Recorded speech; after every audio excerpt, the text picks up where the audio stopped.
Hi hello నమస్తే welcome back to my channel. ఎలా ఉన్నారండి అందరూ? నేను చాలా బాగున్నానండి. మీరు కూడా చాలా బాగుండాలని ఆ దేవుణ్ణి మనస్ఫూర్తిగా కోరుకుంటూ వీడియోలోకి వెళ్ళిపోదాం. ఇక్కడ చూసారా, రొయ్యలు, టైగర్ రొయ్యలండి. ఇవి కర్రీకి చాలా టేస్ట్గా ఉంటాయి. మేము పట్టామండి మా పాన్లో. చూసారా, పెద్ద రొయ్యలండి. కేజీకి 20 రొయ్యలు మాత్రమేను. ఇవి కట్ చేసి అయితే మనం కూరల్లో వేసుకోవచ్చండి, పెద్ద రొయ్యలు కాబట్టి. నేనైతే కట్ చేయకుండానే కర్రీ ప్రిపేర్ చేస్తున్నాను. ఇవి బాగా ఒలుచుకొని అయితే వాష్ చేసుకోవాలండి.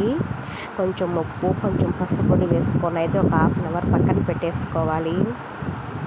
పసుపు పొడి కొంచెం ఎక్కువగానే వేసుకోవాలండి. 1/2 అవర్ తర్వాత అయితే ఈ విధంగా అయితే పొయ్యి మీద పెట్టుకోవాలి. వాటర్ అనేది మనం యాడ్ చేయకూడదు. వాటర్లోనే వస్తాయండి. ఈ విధంగా వాటర్ అంతా ఇంకిపోయేంత వరకు మనం బాయిల్ చేసుకోవాలి. చూసారా, ఇవి పెద్ద రొయ్యలండి.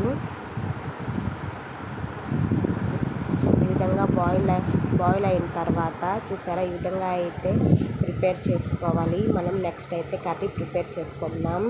మనం కొంచెం ఆయిల్ యాడ్ చేసుకొని ఆనియన్స్ వేసి ఫ్రై చేసుకోవాలి. ఆనియన్స్ ఫ్రై అయిన తర్వాత టమోటాలు వేసుకొని అయితే ఫ్రై చేసుకోవాలి. టమోటోస్ బాగా ఫ్రై అయిన తర్వాత అల్లం వెల్లుల్లి పేస్ట్ వేసుకొని అయితే ఫ్రై చేసుకోవాలి. అల్లం వెల్లుల్లి పేస్ట్ రెడ్ కలర్ వచ్చేంత వరకు మనం కలుపుతూనే ఉండాలండి. ఈ విధంగా వచ్చిన తర్వాత ఒక 2 టేబుల్ స్పూన్ కారం అయితే వేసుకొని ఫ్రై చేసుకొని, నెక్స్ట్ అయితే నేను 10 పీసెస్ రొయ్యలు మాత్రమే వేసాను, పెద్ద రొయ్యలు కాబట్టి. వేసుకున్న తర్వాత 1 గ్లాస్ వాటర్ అయితే యాడ్ చేసుకున్నాను. ఈ కర్రీ అనేది చిక్కగా ఉంటే బాగుంటుందండి, పలసంగా ఉంటే అంతగా బాగుండదు. చూసారా, ఈ విధంగా బాయిల్ అవుతూ ఉన్నప్పుడు మనం అయితే కొంచెం కొత్తిమీర యాడ్ చేసుకోవాలండి. చూసారా, ఈ విధంగా అయితే కర్రీ ప్రిపేర్ అయిపోయింది.